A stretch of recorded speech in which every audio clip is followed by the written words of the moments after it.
Gerombolan PA212 dan FPI mencoreng nama Indonesia. Kapan mau diringkus?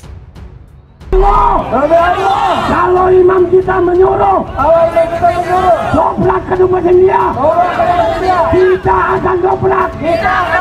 Allahu Akbar, Allahu Akbar, Allahu Akbar.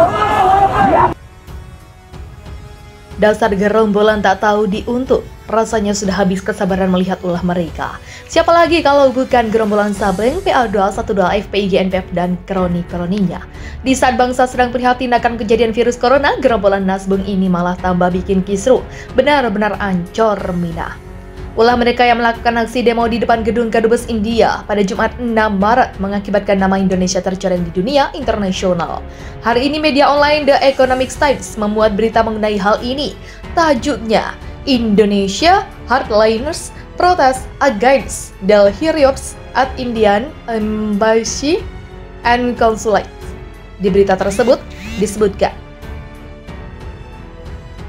disebutkan pula kelompok yang melakukan protes terdiri dari golongan radikalis, termasuk kelompok yang pro-ISIS.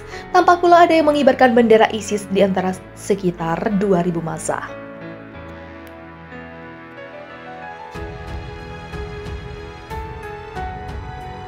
Mereka juga menulis bahwa bendera nasional India dibakar setelah kelompok yang melakukan demo tersebut tidak ditemui oleh Dubes India untuk Indonesia, Pradip Kumar Rawat. Selanjutnya disebutkan pula bahwa para demonstran juga mengancam untuk melakukan tindakan kepada para pengusaha keturunan India di Indonesia. Hal yang senada ditulis oleh Swaraja Magab dengan judul berita Radikal Islamic Wave ISIS Flags Outside Indian Embassy in Indonesia during protest against Delhi Riots. Di saat pemerintah ingin menunjukkan bahwa Indonesia aman untuk dikunjungi walaupun virus corona sudah terjadi di Indonesia, tindakan gerombolan ini malah merusaknya. Rasanya kita tidak perlu membahas lagi betapa mereka ini adalah gerombolan munafik yang agenda aslinya jauh dari niat mulia membela kaum muslim yang sedang berselisih di India. Reaksi dari pemerintah karena hal ini yang semakin membuat situasi menjadi pelik.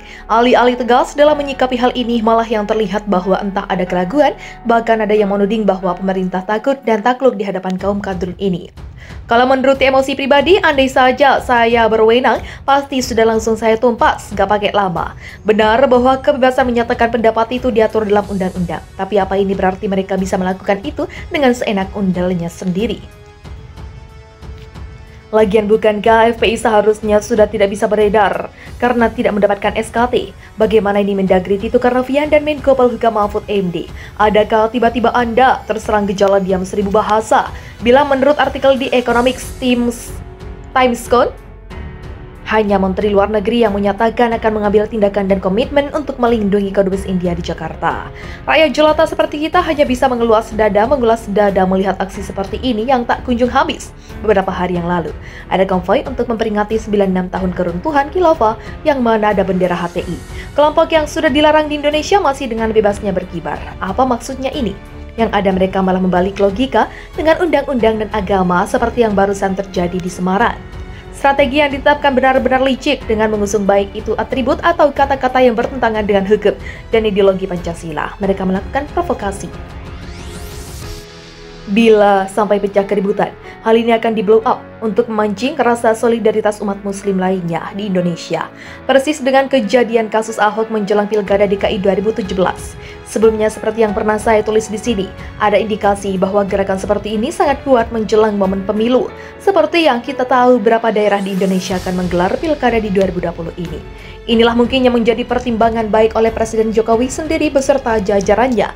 Solusi alternatif adalah adanya sosok entah dari Polri atau TNI yang bisa dijadikan sosok untuk melawan gerombolan kadrun ini. Sedikit banyak seperti Benny Mordani yang tulisannya dapat dibaca di sini. Sangat disayangkan bila pemerintah masih tampak segan bergerak untuk mengantisipasi hal demikian. Ingat, sebentar lagi akan ada juga demo besar-besaran dari para buruh perihal penolakan atas Omnibus Law. Kalau memang pemerintah ingin senyap dalam bertindak, sudah ada contoh operasi Petrus di tahun 80-an. Mungkin bisa juga dijadikan pertimbangan demi keamanan dan keutuhan NKRI.